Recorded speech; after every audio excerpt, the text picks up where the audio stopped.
The morning sun came to the tall windows of Westmore Palace. The dining room was ready for breakfast. Silver dishes shined on the long table. Fresh flowers filled the room with a sweet smell. Everything looked perfect, just like every other morning. Queen Eleanor sat at the head of the table. She wore a dark blue dress. Her gray hair was pulled back in a neat style. She looked at the empty chairs around her. Her husband, King Richard, had left early for a meeting.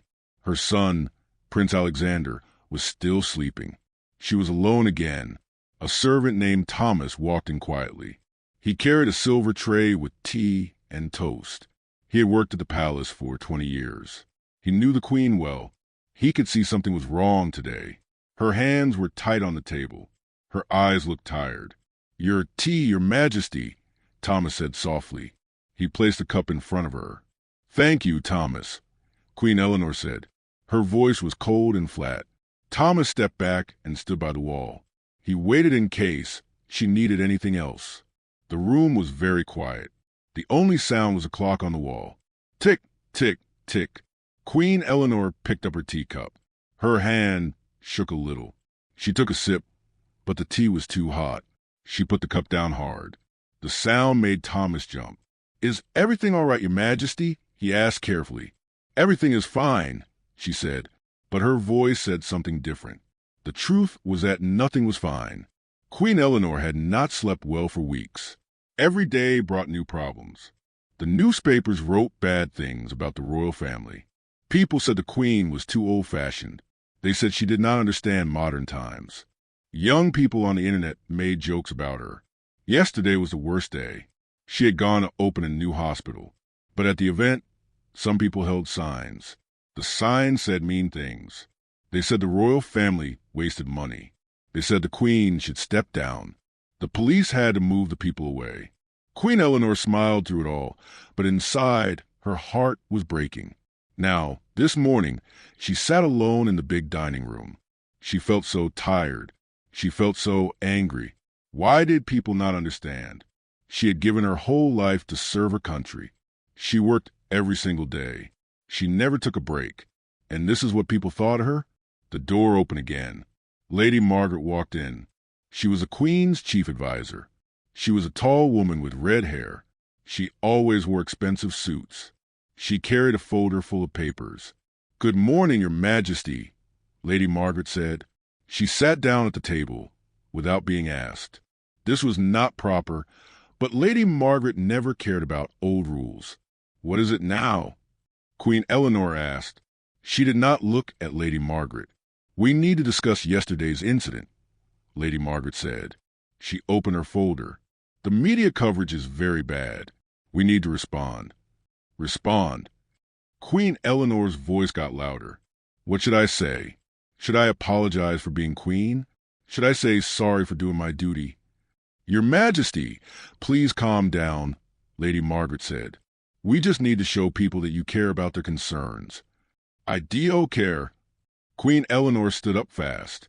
Her chair fell backward with a loud crash. "I have always cared. I care more than anyone." Thomas moved forward, worried. "Your Majesty, please."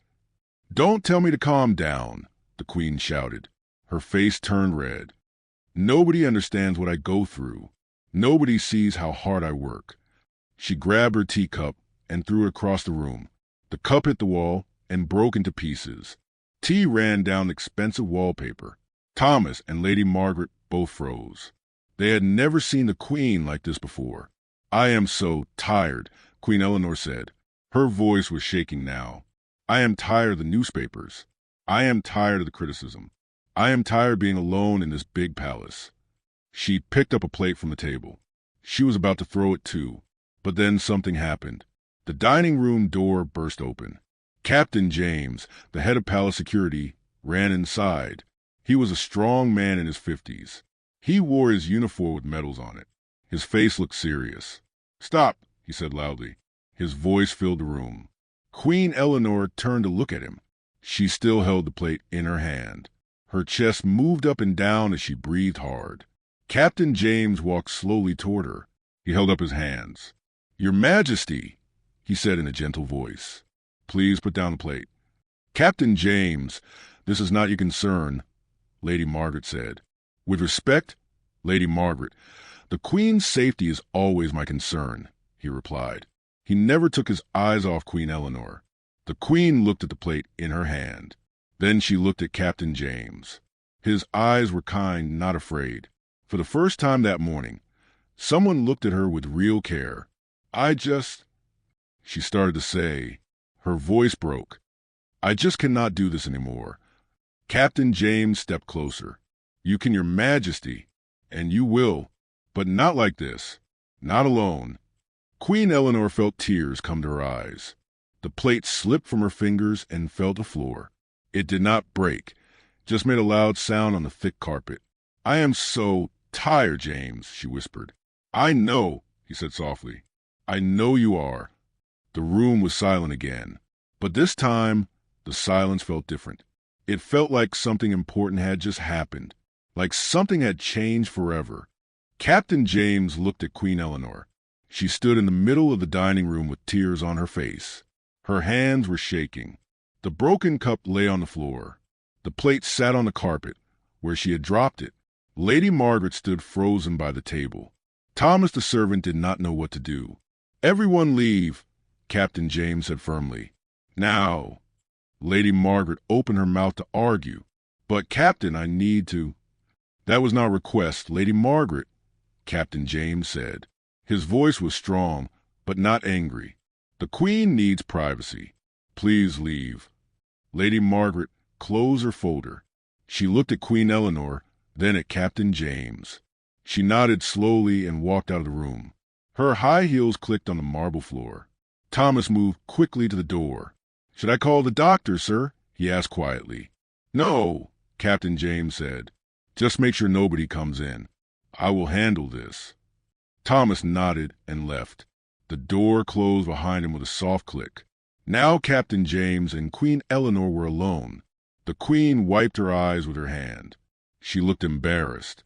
I am sorry you had to see that, she said. Her voice was small and quiet. A queen should never lose control like that. A queen is also a human being, Captain James said. He walked to the sideboard and poured a glass of water. He brought it to her. Please, Your Majesty, sit down and drink this. Queen Eleanor took the glass. Her hands were still shaking. She sat down in her chair. Captain James picked up the fallen chair and moved it closer to her. Then he sat down too. Captain, you should not sit in my presence, Queen Eleanor said. But she did not sound angry. She sounded tired. Right now, I am not sitting with the Queen, James said gently. I am sitting with Eleanor, a woman who needs someone to talk to. Queen Eleanor looked at him with surprise. Nobody had called her by her first name in years. Only her late mother used to call her Eleanor. Everyone else said Your Majesty or Ma'am. Hearing her name felt strange, but it also felt good. How do you know what I need? She asked. I have worked here for 15 years, Captain James said. I watch you every day. I see how hard you work. I see how much you care. And I see how alone you are. I have people around me all the time, Queen Eleanor said. Having people around you is not the same as having someone with you, James replied. Queen Eleanor was quiet. She drank some water. The glass was cool in her hands. She looked at Captain James. Really looked at him. She had seen him almost every day for 15 years, but she had never really seen him before. He had kind brown eyes. His face had lines that showed he smiled often. There was gray in his dark hair. Why did you become a palace guard? She asked. My father was a palace guard, James said. He loved this job. He said protecting the royal family was the most important work he ever did. When I was a boy, he brought me here once. I saw Queen Victoria, your grandmother. She smiled at me. I never forgot that smile. I wanted to serve too. And has it been what you expected? Queen Eleanor asked.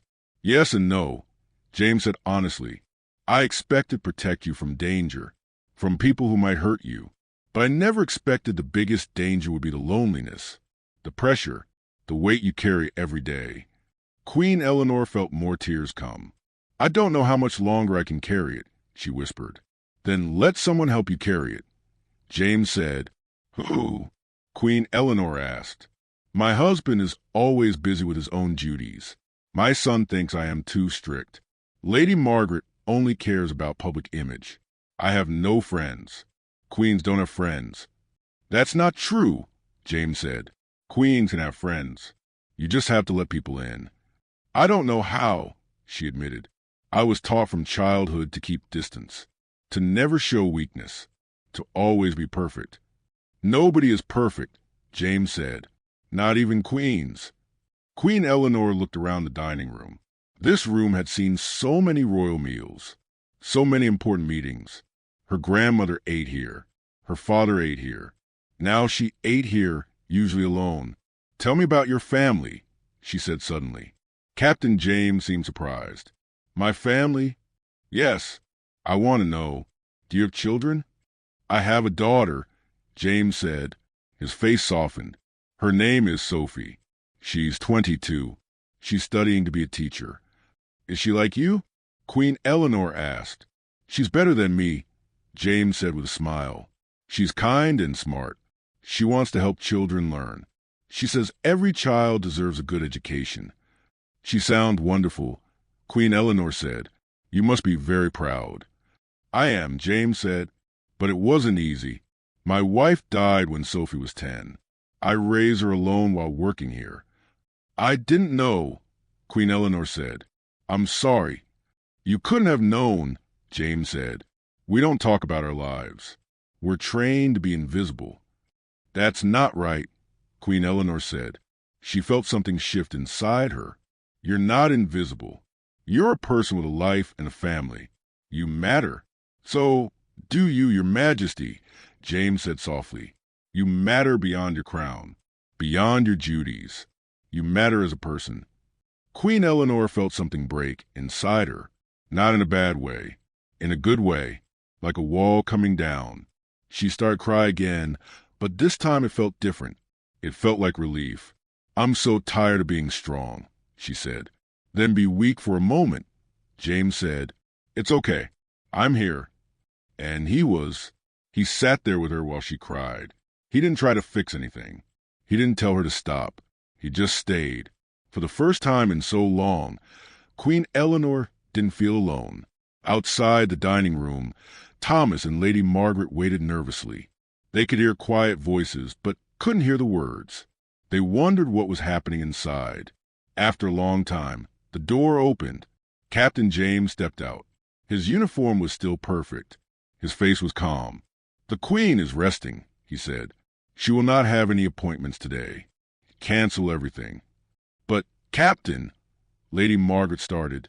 Everything, James said firmly. The Queen needs a day to herself. Make it happen. He walked away down the hall. Lady Margaret and Thomas looked at each other with confusion. What had just happened in that room? 3 days passed after the incident in the dining room. Queen Eleanor stayed in her private chambers.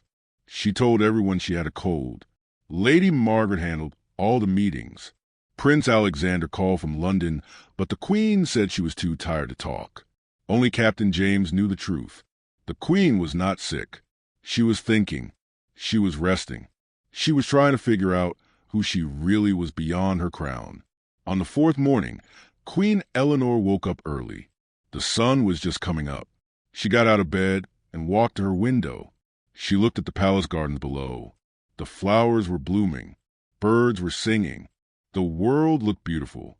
She made a decision. Queen Eleanor got dressed by herself. She did not call her ladies-in-waiting.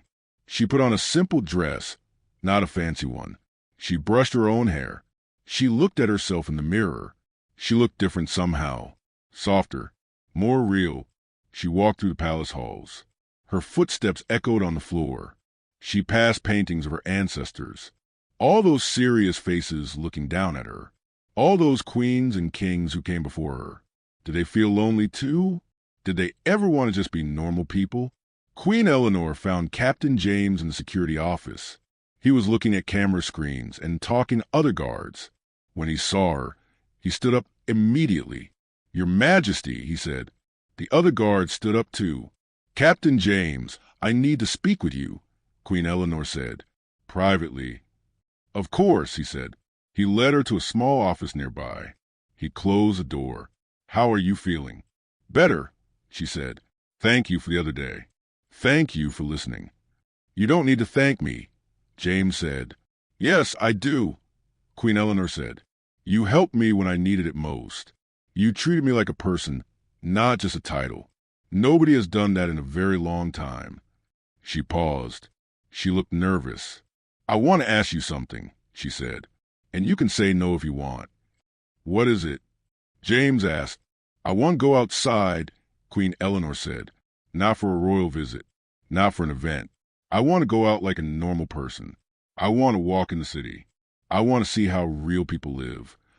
Captain James looked surprised. "Your Majesty, that could be difficult.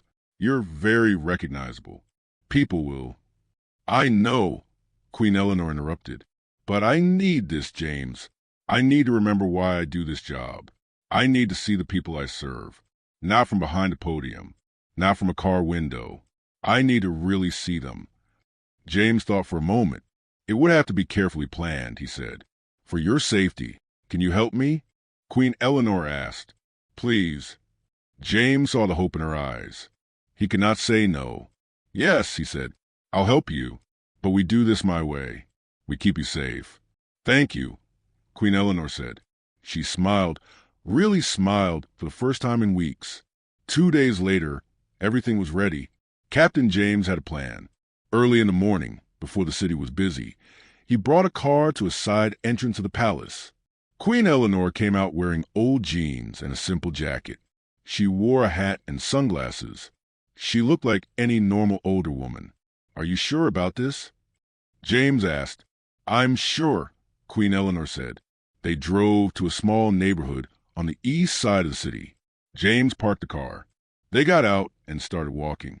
The morning was cool and fresh. The street was quiet. Queen Eleanor looked around with wonder. She had not walked on a normal street in years. Everything seemed new and interesting. A cat sitting on a fence. A child's bicycle on a lawn. Flowers growing in window boxes. They walked past a small cafe. The smell of fresh bread came from inside. "Can we go in?" Queen Eleanor asked. "Yes," James said. "Just remember, you're not the queen right now. You're just Eleanor." They went inside the cafe. It was small and warm.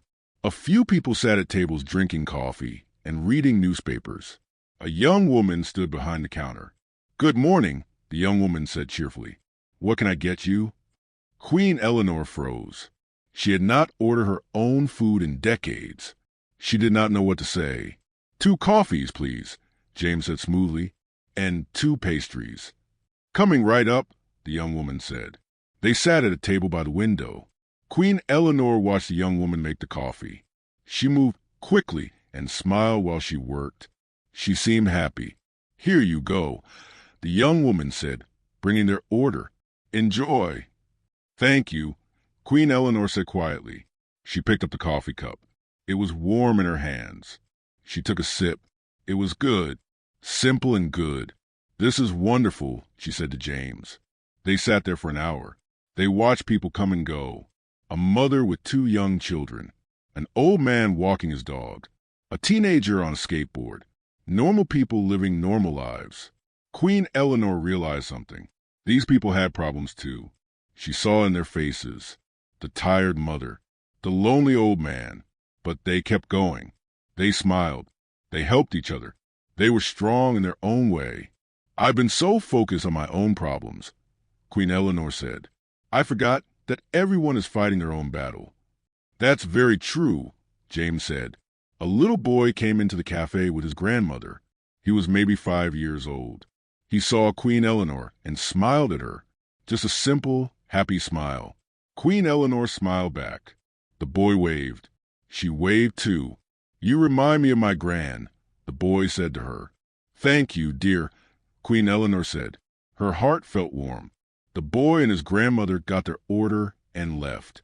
Queen Eleanor watched them go. The grandmother held the boy's hand. They looked happy together. "I want to do this more often," Queen Eleanor said. "I want to meet my people.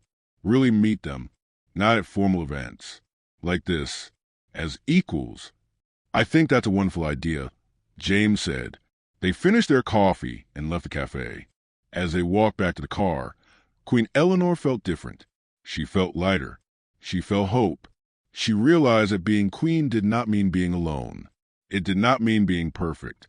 It meant serving with love. It meant connecting with people. It meant being human. Captain James drove her back to the palace. When they arrived, Queen Eleanor turned to him. "Thank you, James," she said. "You gave me a gift today. You helped me find myself again." "You always had it in you," James said. "You just needed to remember." Queen Eleanor went back inside the palace. She had work to do. She had duties to fulfill.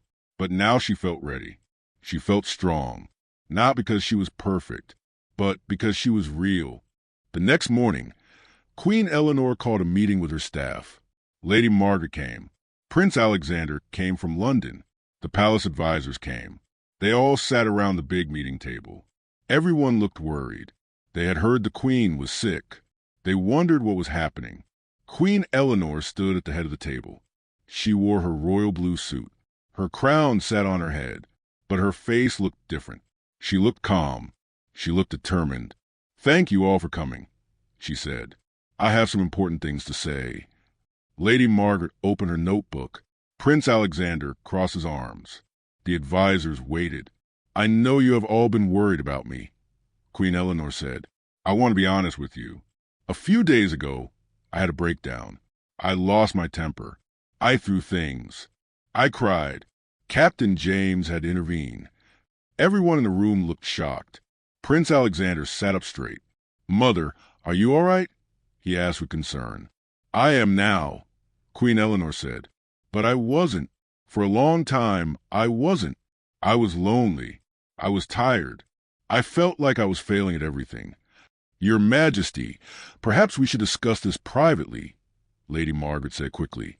"No," Queen Eleanor said firmly. "No more hiding. No more pretending everything is perfect. That's part of the problem." She walked around the table slowly. Everyone watched her. "I have been queen for 23 years, she said. "In that time, I have followed every rule. I have done every duty.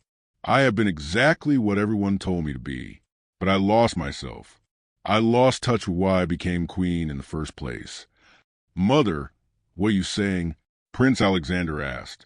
He looked scared. "I'm saying things need to change," Queen Eleanor said. "Not just for me, for the whole royal family, for our relationship with the people." Lady Margaret looked nervous. "Your Majesty, any big changes could be risky. The media will always find something to say," Queen Eleanor interrupted. "But I don't care anymore. I care about doing what's right."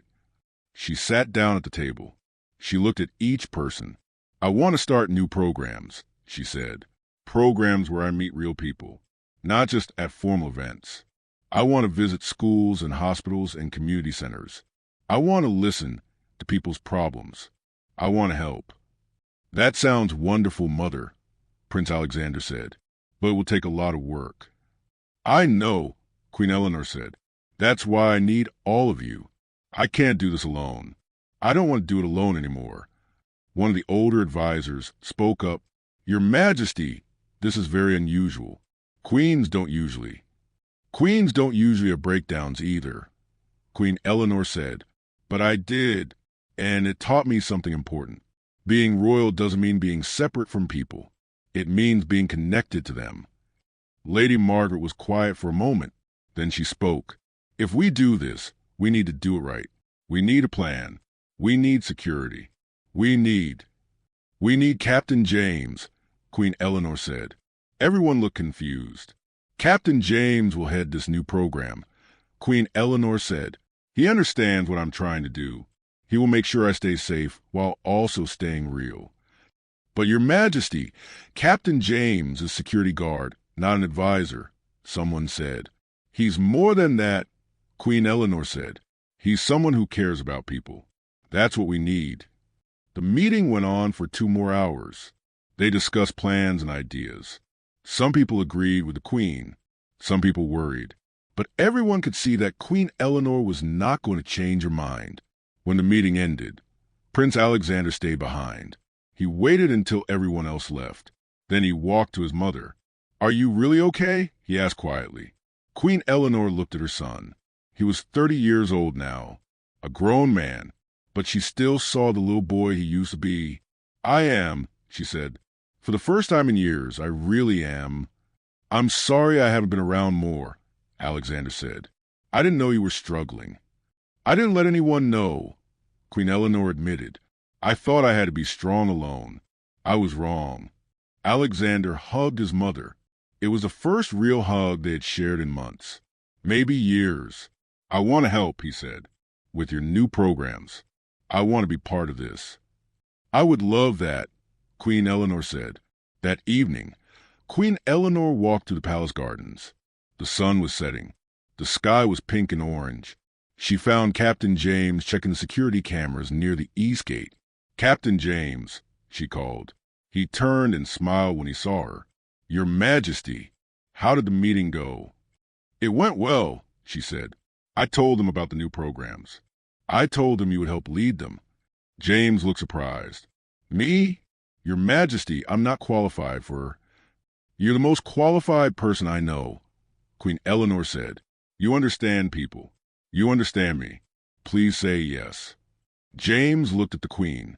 He saw the hope in her eyes. He saw how much this meant to her. "Yes," he said. "I'll do it." "Thank you," Queen Eleanor said. They stood together in the garden as the sun went down. They talked about plans and ideas.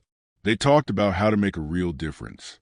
"You know," James said, "when I became a palace guard, I thought my job was to protect the Queen from danger. I never thought the biggest danger would be isolation." "You saved me from that," Queen Eleanor said. "You reminded me that I'm human first, Queen second." "You saved yourself," James said. "I just gave you permission to be honest." A few weeks later, the first event happened.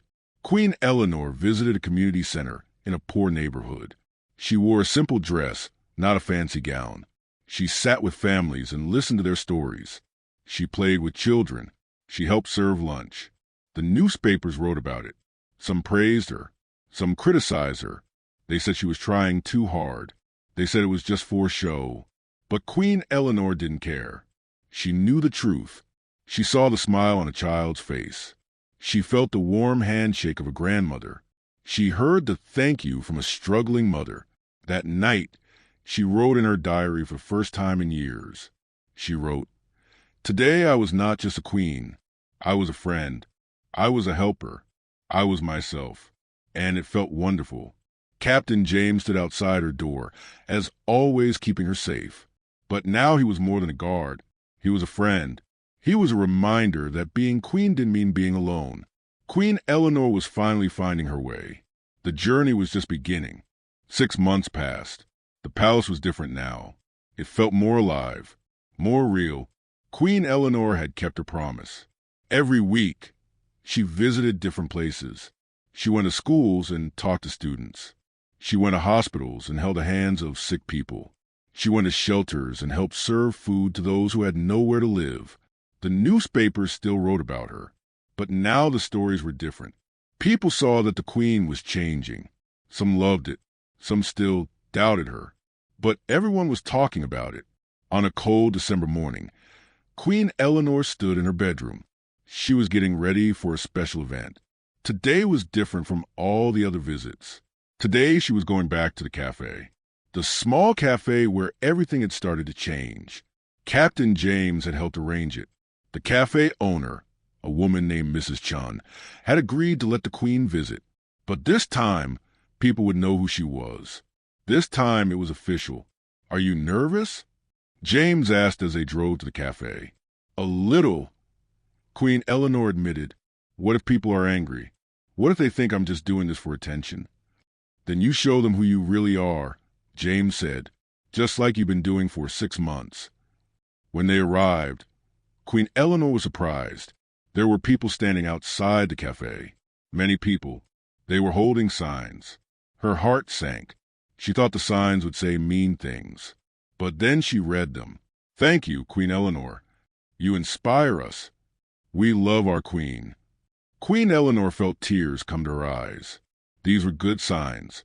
Kind signs. She got out of the car. The crowd started clapping. An old woman stepped forward.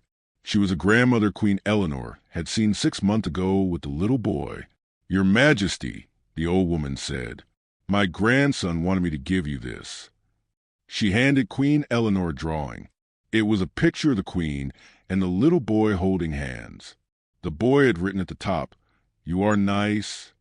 Queen Eleanor's heart melted. She knelt down. The little boy was there, hiding behind his grandmother's leg. "Did you draw this for me?" Queen Eleanor asked gently. The boy nodded shyly. "It's the most beautiful thing anyone has ever given me," Queen Eleanor said. "Thank you so much." The boy smiled. The crowd clapped again. Queen Eleanor went inside the cafe. Mrs. Chen was waiting. The young woman who had served her 6 months ago was there too. Her name was Lucy. "Your Majesty, welcome," Mrs. Chen said with a bow. "Please, no bowing," Queen Eleanor said. "Today I'm just a customer." Just like before. Mrs. Chen smiled.